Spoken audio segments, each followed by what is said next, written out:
السلام عليكم ورحمة الله وبركاته. نحمده ونصلي على رسوله الكريم أما بعد فأعوذ بالله من الشيطان الرجيم بسم الله الرحمن الرحيم. আমার সম্মানিত অডিয়েন্স, চারটি মাসআলা শুনে যাবেন ইনশাআল্লাহ। এটার উত্তম জাযা কিয়ামতের ময়দানে আল্লাহ পাক রব্বুল আলামিন আমাকে আপনাদের প্রত্যেককে দান করবেন। প্রথম নাম্বার হলো, মহিলা যদি নিজ ঘরে বসে এলাকার মহিলাদের মাসআলা ও কিতাবি তালিম দেয়, জায়েজ হবে কি? এটা হলো এক নাম্বার। দুই নাম্বার হলো, আবার কোন মহিলা গ্রামে হেঁটে হেঁটে ঘরে ঘরে শরীয়তের মাসলা মাসাইল, কোরআন এবং হাদিসের আলোচনা করে মহিলাদেরকে শোনায়, তা জায়েজ হবে কি? তিন নাম্বার হলো, শরীয়তের দৃষ্টিতে মহিলাদের চাকরি করা হুকুম কি? চার নাম্বার হলো, স্বামীর সাফের মুখে স্ত্রীর চাকরি করা জায়েজ হবে কি?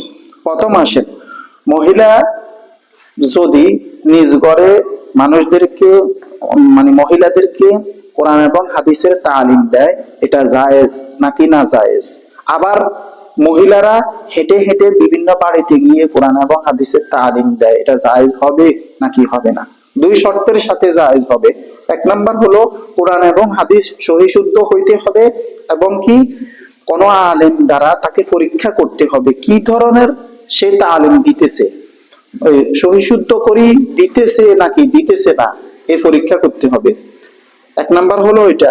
দুই নাম্বার হলো, পর্দার সাথে গিয়ে তালিম দিতেছে কিনা। এই দুইটা শর্ত যদি পাওয়া যায় সঠিক, তাহলে জায়েজ হবে, আর না হয় না জায়েজ। আমি খুব দ্রুত কথাগুলো বলতেছি, আপনারা যেন ভিডিওটা খুব দ্রুত বুঝে নিতে পারেন, কারণ লং টাইম আমি ভিডিও করার জন্য চেষ্টা করি না, আর মানুষরা এখন লং টাইম ভিডিও দেখে না। এক নাম্বার গেল এটা। দুই নাম্বার হলো, আবার কোন মহিলা গ্রামে হেঁটে হেঁটে ঘরে ঘরে কি তালিম দেওয়া, এটা তো বলছিলাম। এটা আবার আরো বিস্তারিত ভেঙে বলে দিতেছি।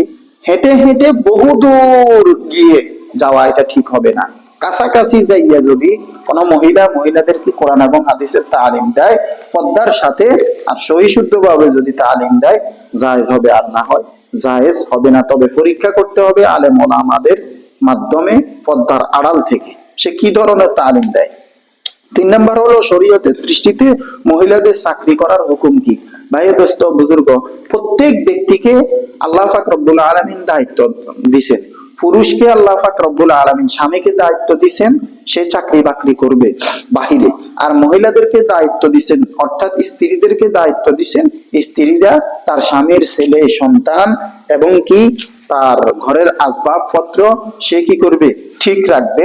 ছেলে সন্তানকে কি করবে, মানুষ করবে। আর স্বামী চাকরি করবে, স্ত্রীকে দিবে, স্ত্রী খাবে আর ঘুমাবে আর এগুলা লালন পালন করবে। কিন্তু স্ত্রী যদি চাকরি বাকরি করে, দেখেন আজকাল দুনিয়ার মধ্যে বিভিন্ন জায়গায় মহিলারা চাকরি বাকরি করে, এখানে শুধু মহিলা থাকে না, পুরুষও থাকে। আপনি বলেন, আপনার স্ত্রী পরপুরুষের সাথে চাকরি করবে, আপনার স্ত্রীর চেহারার উপর দৃষ্টিশক্তি আরেকজন পুরুষের পড়বে, আপনার স্ত্রীর দৃষ্টিশক্তি আরেকজন পুরুষের উপর পড়বে, এটা কি ঠিক হবে? আপনি বলেন, এটা কি জায়েজ হবে? বলেন, শরীয়ত সম্মত এটা সমর্থন করে না। হ্যাঁ, তবে ওই মহিলার যদি স্বামী না থাকে, ছেলে সন্তান না থাকে, পর্দার সাথে একেবারে অফারক ছেলে সন্তান স্বামী না থাকে, তাহলে পর্দার সাথে সে চাকরি করতে পারবে, এতে কোনো সমস্যা হবে না। আবার প্রশ্ন করলেন, স্বামীর সাফের মুখে স্ত্রী চাকরি করার হুকুম কি?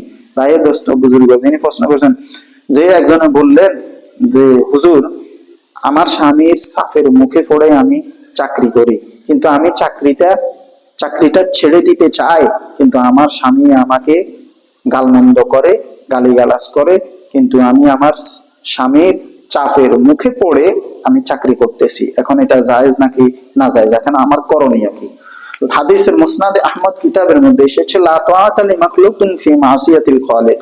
আল্লাহ পাক রব্বুল আলামিনকে অসন্তুষ্ট করে, আল্লাহ পাক রব্বুল আলামিনকে নারাজ করে কোন মাখলুককে সন্তুষ্ট করা, এটা নাজায়েজ এবং হারাম। রাসূল করিম সাল্লাল্লাহু আলাইহি ওয়াসাল্লাম হাদিসের মধ্যে বলছেন, আপনার স্বামী আপনাকে গালমন্দ করতেছে, আপনার উপর ফ্যাশার ট্রিট করতেছে, তারপরে আপনি চাকরি করতেছেন, আপনার স্বামীকে আপনি বুঝান, কোনো আলেম নিজে বুঝান, নিজে বুঝাইতে না পারলে অপারগ হলে একজন হক্কানে ওলামায়ে কেরামের মাধ্যমে পর্দার সাথে আপনি আপনার স্বামীকে বোঝানোর জন্য কি করেন, চেষ্টা করেন। তাহলে আপনি জাহান্নামের আগুন থেকে বাঁচতে পারবেন। আর না হয় বাঁচার কোনো উপায় আপনার নাই। কারণ হলো যে আল্লাহকে নারাজ করে আপনার স্বামীকে সন্তুষ্ট করা হাদিসের মধ্যে নিষেধ আছে, এটা শরীয়ত সম্মত নয়, এটা সম্পূর্ণ হারাম হারাম হারাম। তবে হ্যাঁ, আপনার যদি স্বামী না থাকে, আপনার যদি অন্য কেউ না থাকে চাকরি করার, তখন আপনি পর্দার সাথে চাকরি করতে পারবেন, এতে কোনো আপত্তি নেই। আল্লাহ পাক রব্বুল আলামিন আমাকে আপনাদের প্রত্যেককে এই কথাগুলো বুঝার তৌফিক দান করুক। ওয়া মা আলাইনা ইল্লাল বালাগ।